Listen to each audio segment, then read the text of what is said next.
Hi guys, I'm John from John's Pipe Journey and also Snap-on John 100, and this video is dedicated to my good friend John, who lives in far south California.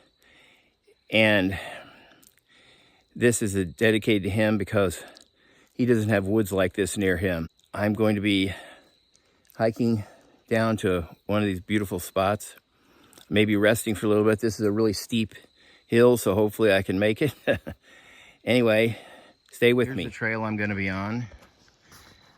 It just got groomed by some of the people that have a house here in this woods.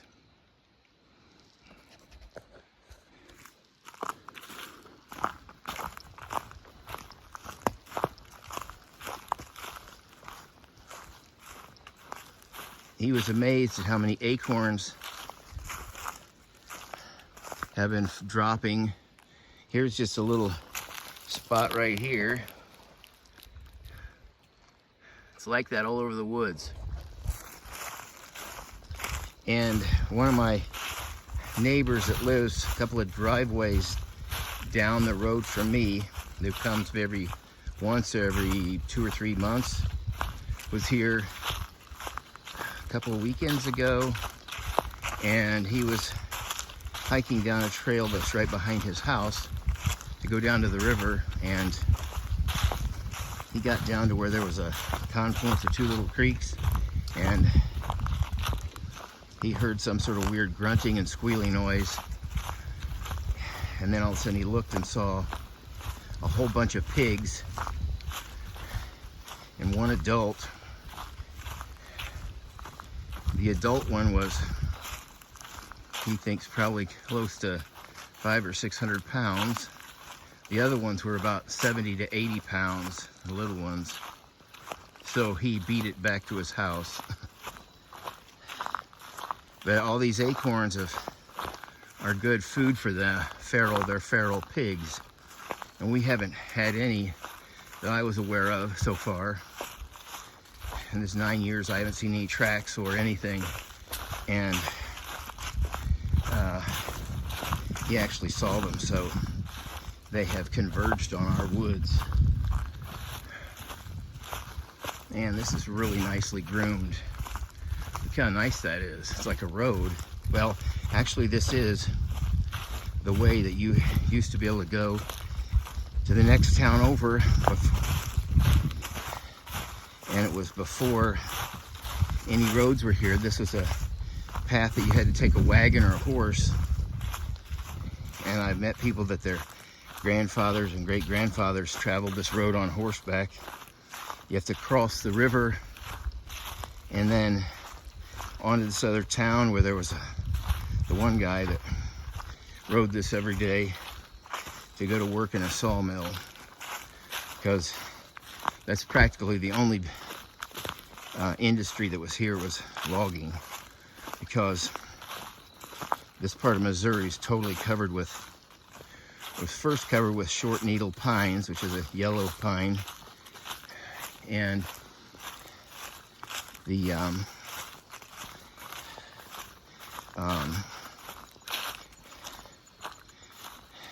after that was logged off, what grew back were hickories and oak trees of various different species.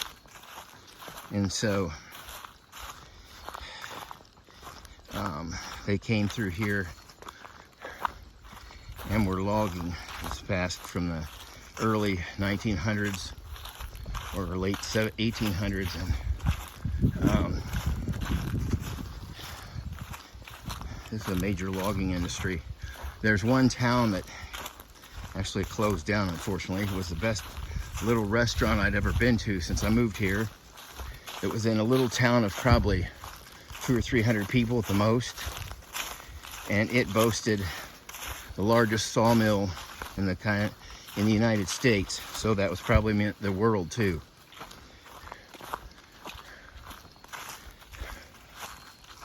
I'm going to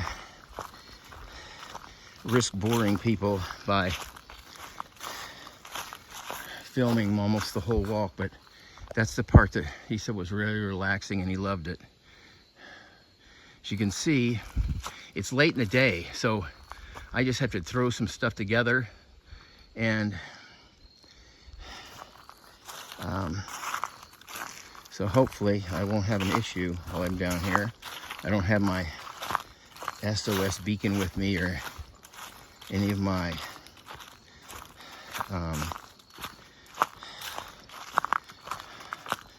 nitroglycerin pills or anything like that, so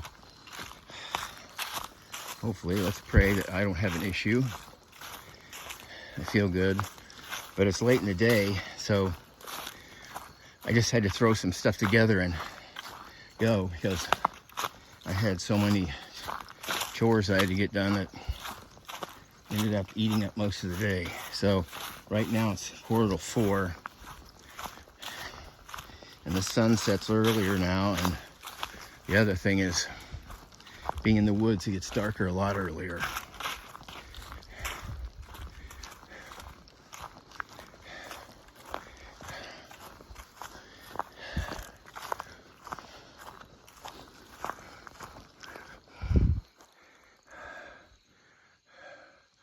Gorgeous hardwood forest. A lot of huge trees. The one closest to me is 14 inches or so in diameter. The other one's about 24 inches in diameter, the farther away.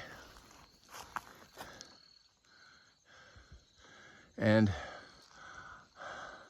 typical blue sky here. There's no pollution or smoke from fires.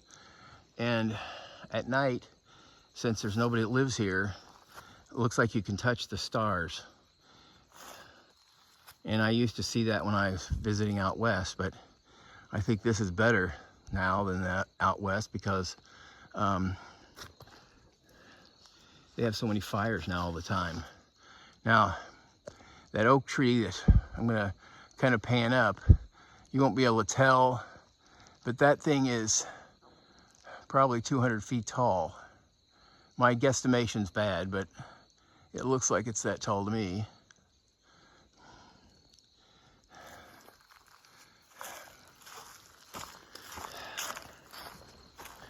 And I wasn't able to bring a tripod or anything because I didn't have a chance to find it. So I apologize ahead of time for the shakiness. My hand's gonna get tired of holding this up. But you notice this road, how steep the sides are? That shows how old it is. I can't even imagine taking a buggy or wagon down this road. Well, this part is okay, but up here farther, it's real steep, really steep, and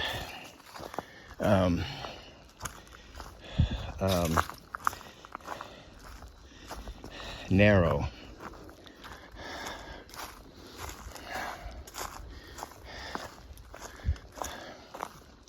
The crunching noise is me crushing acorns. I'm sure you can hear it.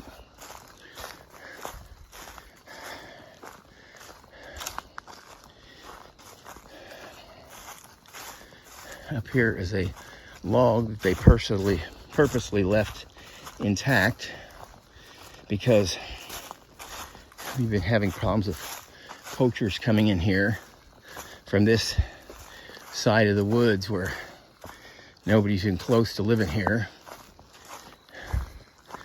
Which is kind of dumb because they can just easily go around it like what I'm doing. Maybe they didn't have the equipment, but I know they had chainsaws with them. So I think they left it on purpose. And look at this. For all you deer hunters, it's a giant scrape. And there's a telltale, besides tracks all over it, broken twigs above it. And that's the bucks twist their antlers in those and rub their scent from the glands by their eyes onto that as a signal to the does that a buck is here and ready to go.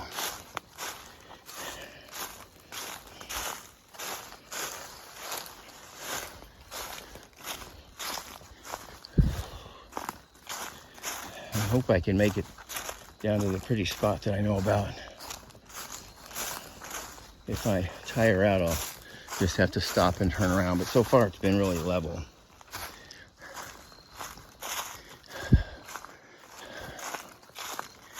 Now,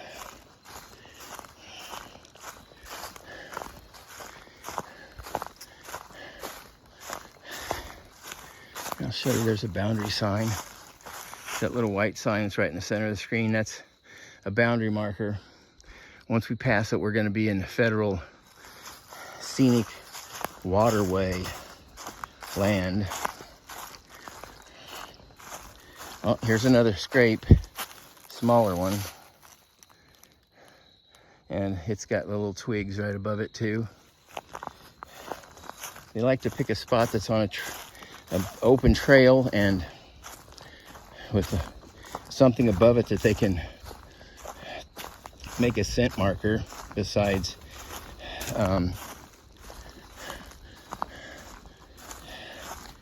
they'll also put scent down by peeing in it. That's what the females do, is they find those spots and then they urinate in them. And that lets the buck know that there's females that have noticed them.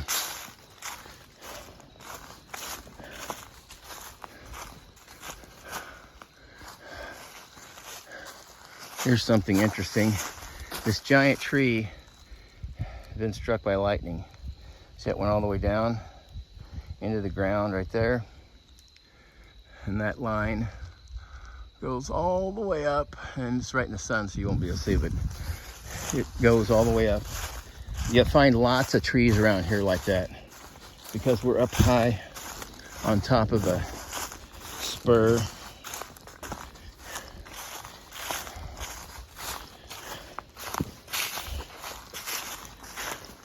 We're going to be going down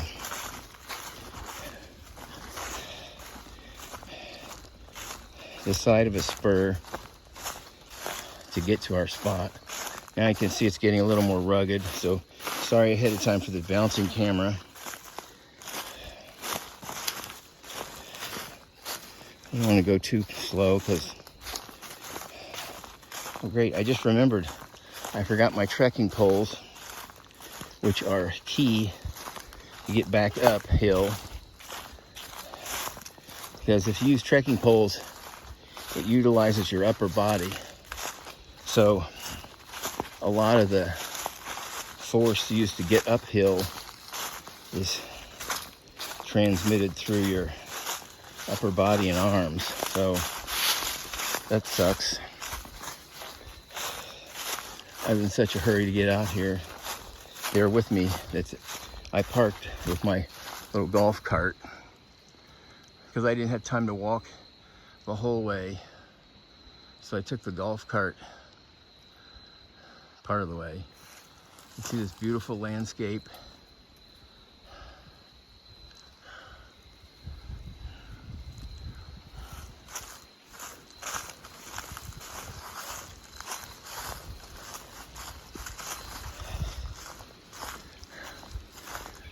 I'm going to cut this up so that in case I have to delete any footage, it'll be easier. So stay with me.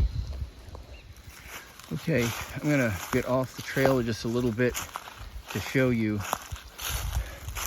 the edge of this spur drops into a reentrant that's, as you can see, it forms right here, right straight in front of the camera. And I don't know if, hopefully I'll be able to show you how it is, but the camera might not show the depth perception of it.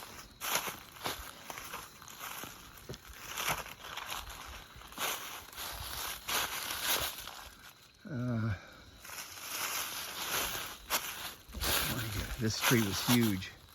Look at that big tree broke off. It was laying there rotting. Let me see if I can zoom in a little bit. Right down in there is probably 150 feet down. So that's pretty steep. And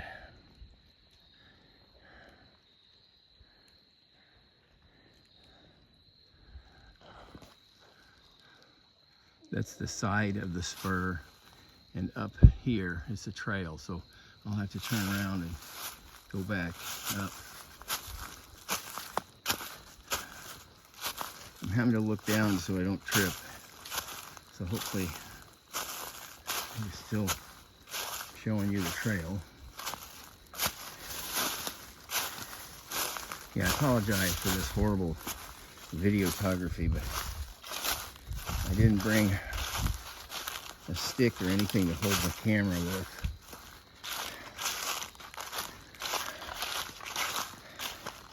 I have a gimbal, I think they're called, that makes everything really smooth, but it was designed for the older cameras that were a lot smaller. So, another log here. It's won't even hold my phone without drooping down. Now, I don't think they did any work down here because it's not our property.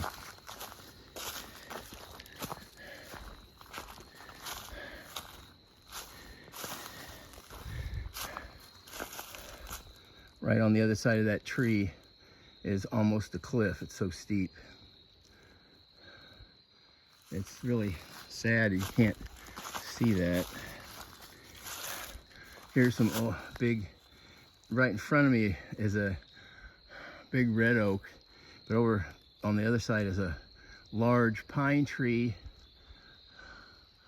and they're both pretty tall.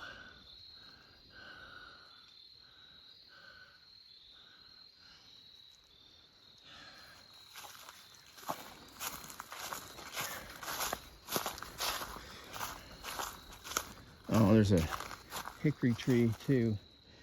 Or, I mean, walnut tree. Those are walnuts.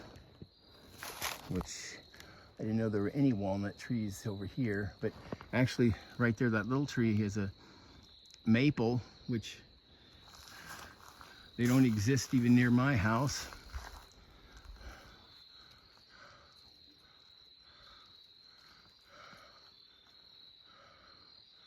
Yeah, I don't see a walnut tree, which is weird. Definitely walnuts here.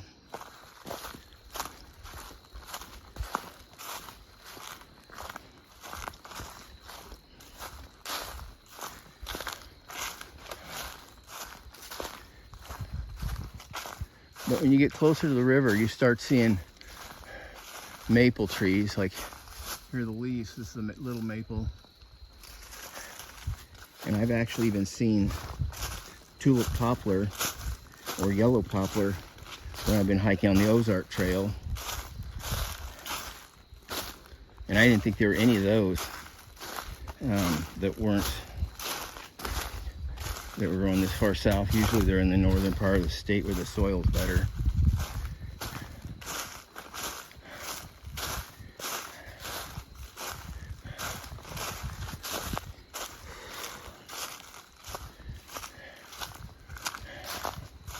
It's gonna be a race for between me and the sun, I think. This has been cleared out. Thank you, whoever did that.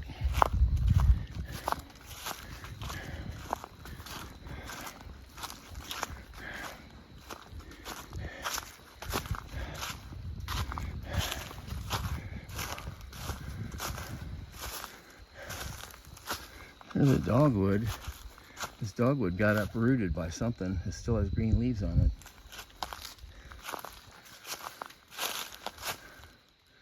Ripped right out of the ground.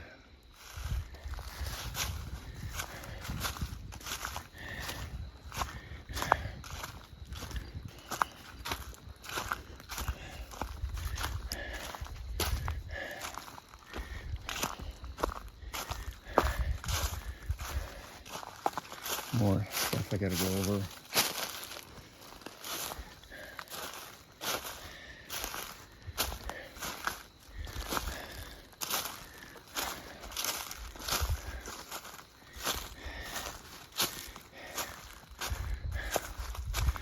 Somebody notched these trees a long time ago.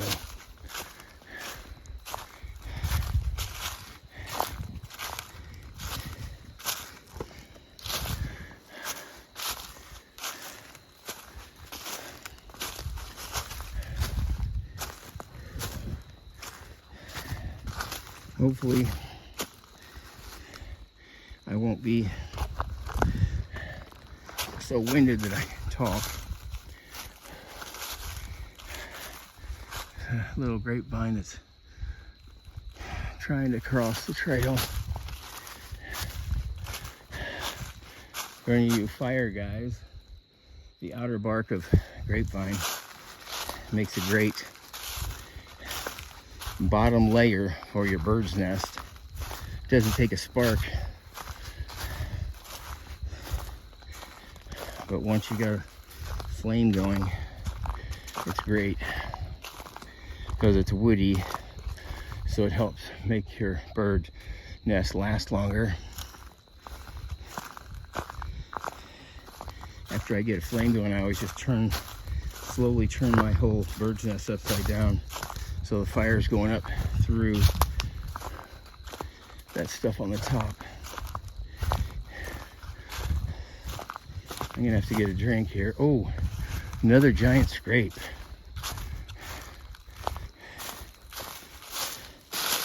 That one.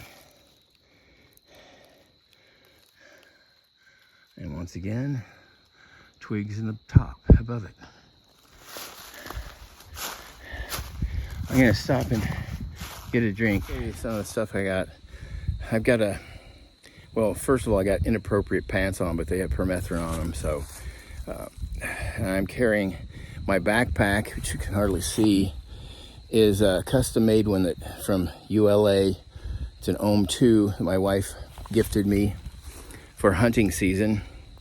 And then in the front I got chest pack with some survival stuff in there. All right, stay with me. Okay, here's another giant scrape. That's a huge one. And a maple tree above it, which that deer had to be very big to be able to reach that.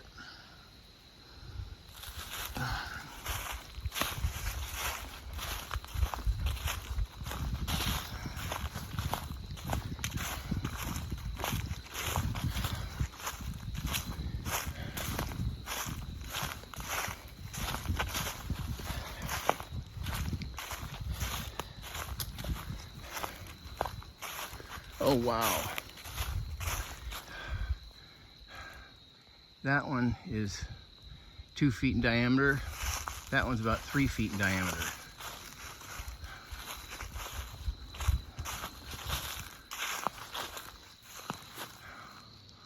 You can see it's a big boy. That first broken off branch is at least 1 foot in diameter. And it goes so high up I can't see it because other trees are in the way. Wow.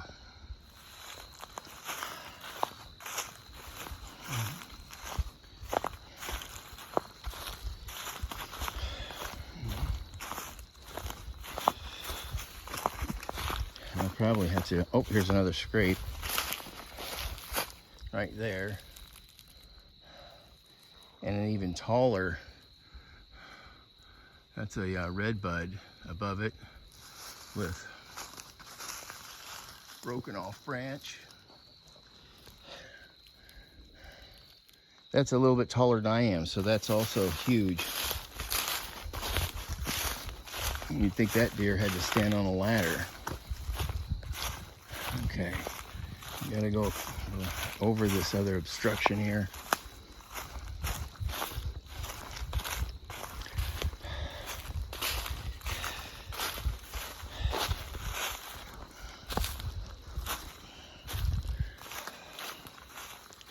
grassy area. So I'm glad I got my permethrin pants on. Here's a double scrape here and there with a little hickory tree above it. And it's got some twisted leaves on there, so something was working that. And there's some flies in the scrape, so it's got enough scent. Oh, there's also droppings in this one. Right there, in the center of the screen.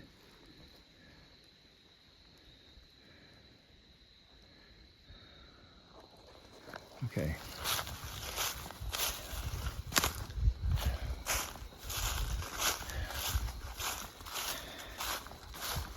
Now you can see why we have poachers coming up here.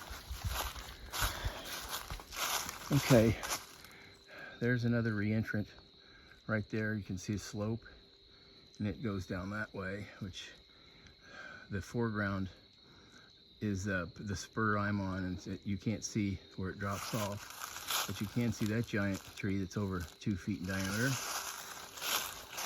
That's a white oak.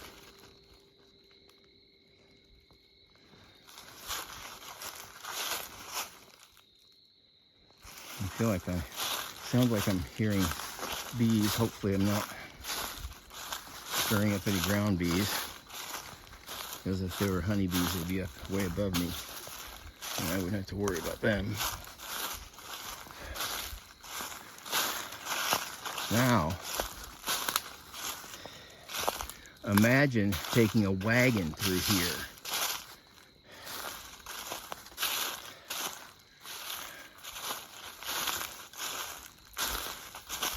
Can't even believe, for one thing, the wheels would be higher up, unless it's a really narrow axle or short axle.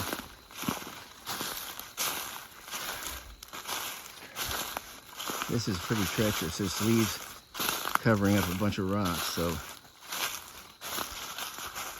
I'll walk along here as far as I can before I have to turn this off. As you can see, there's a rock field right here, all the way down. So I'm gonna cut this off and then I'll get back to you. Stay with me. Okay, there's another spur across this reentrant. I hope you can see the magnitude. That's probably 200 feet from up there down to the bottom. And it's sloping. You can see the sloping. It's sloping down, same as mine, or sloping towards the river.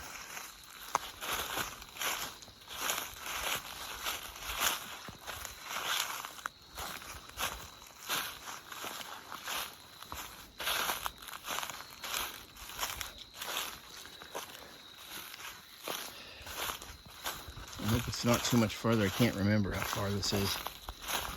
And I'm quickly running out of sun.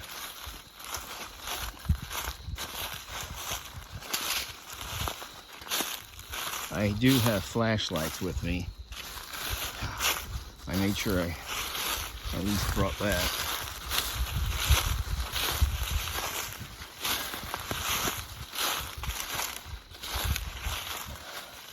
Okay, this kind of flattens out some, thankfully. Now, that reentrant over there, I mean that spur over there slopes way far. That's a really steep bank. So it is a lot shorter than this one that I'm on.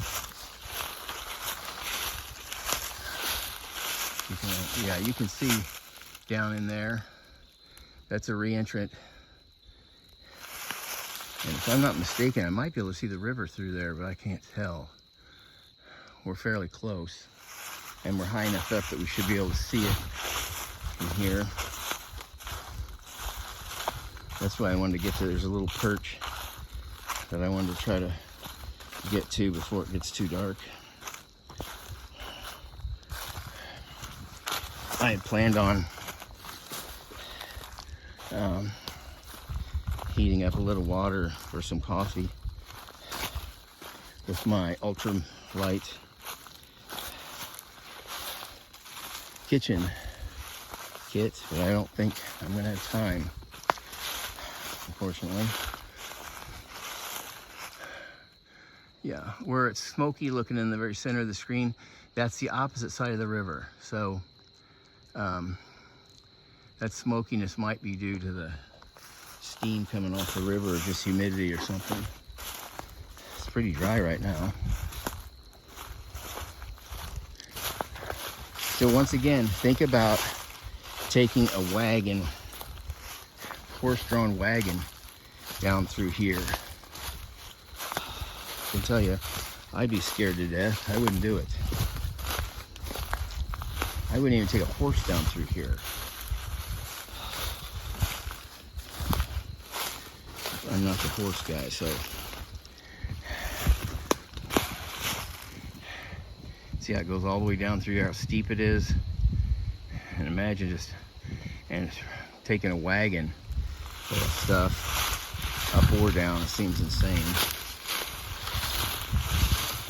Probably be cool to take a metal detector down through all this, the length of this road. Okay, I'm getting to where I'm having trouble walking.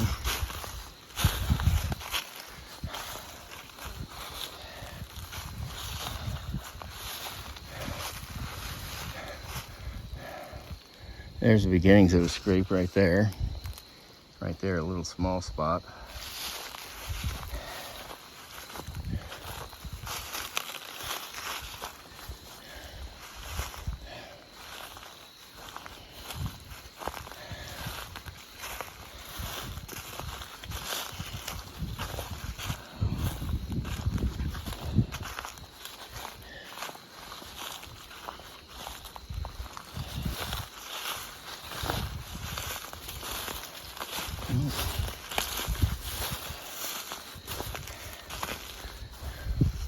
Okay, I'm right by where it is, so I'll make it. I don't fall down. Okay, right at the center of the screen is where I gotta stop. So I'll cut you off here and I'll pick you up back when I get there. Okay, the very center of the screen you can see the river, and that's the other side. It looks like a mountaintop up there, and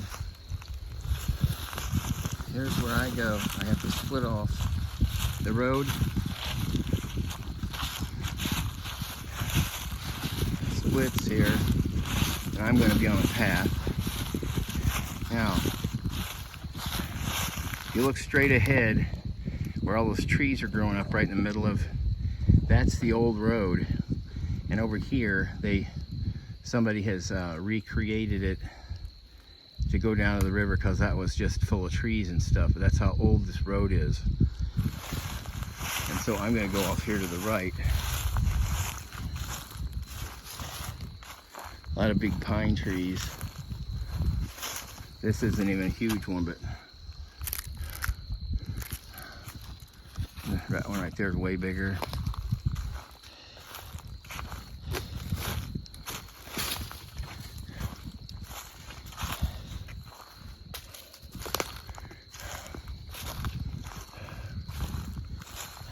Okay.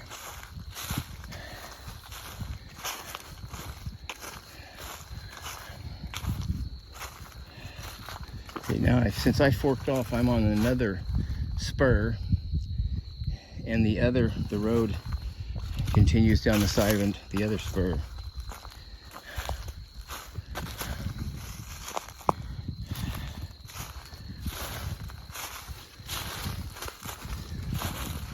I think the sun is going to be shining on the water, making it so bright that you won't be able to see it without blinding yourself. Okay. Oh wow. That right there looks like an ancient fire pit.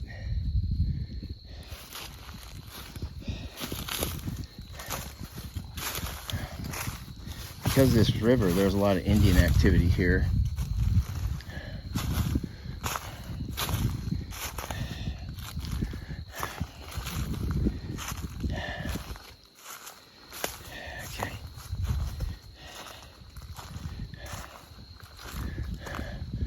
I don't see any signs of ancient remnants of old motels or anything here, but they must be somewhere close.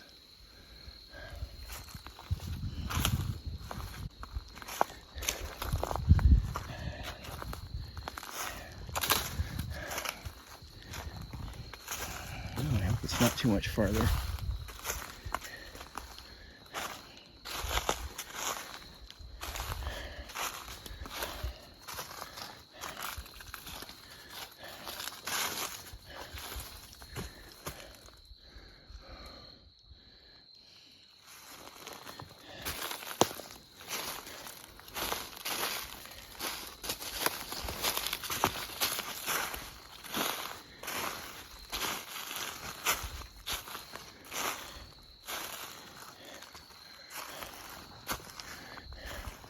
Now that we're closer to water, we're seeing more cedars. Okay, I think this is it. I hope so. If it's not, I'm not going to go any farther. Pretty sure this is it. It's this little knob of rock. It's solid rock.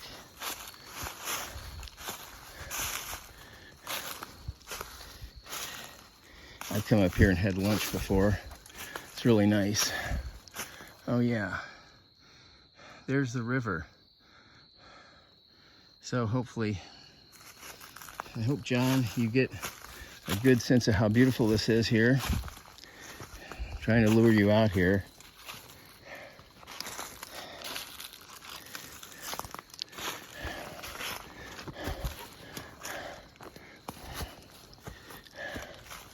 Hopefully this isn't all grassy. All right, hang on, I'm gonna cut you off, and once I get up here through all this junk, I'll come back on. Okay. There's a lot of grass here. But look how beautiful this view is.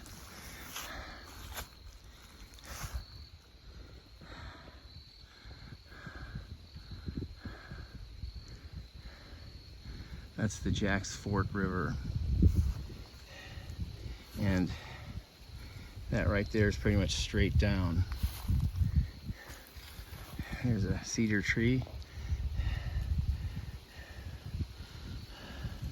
Right straight down here is where I sat before when I had my lunch. But over here looks like a little fortress. I want to show you these rocks. I think they're like igneous rocks. They look like they've volcanic kind of.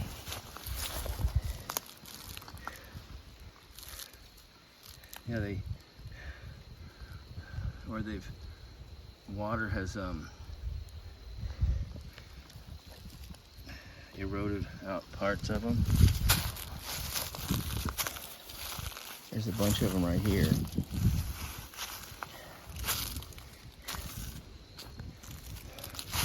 Oh, here's the deer path that goes down here. Definitely not taking it. But look at these rocks.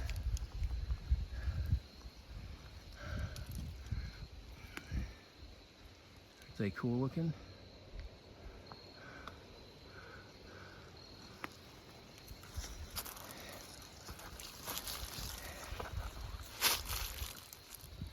Definitely can't sit on them. Anyway,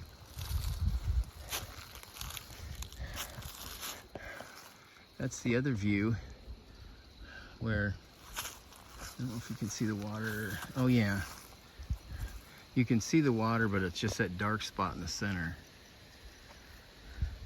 That's water that doesn't have light shining on it.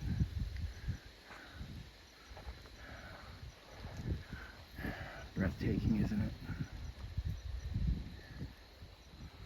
Okay, these are cedars here. I'm gonna get a drink and then I'm gonna head back up. Hope you enjoyed this, John. I'm not gonna film my way up the hill because I'll be huffing and puffing so much you won't be able to understand me, and you've already seen it. I'll be signing off when I get to the top. Stay with me. Here's my ride. I think I probably walked 5 miles or 6 miles or something like that. And here are my trekking poles that I forgot. This golf cart is from a 2000 Yamaha golf cart that I utilize a lot.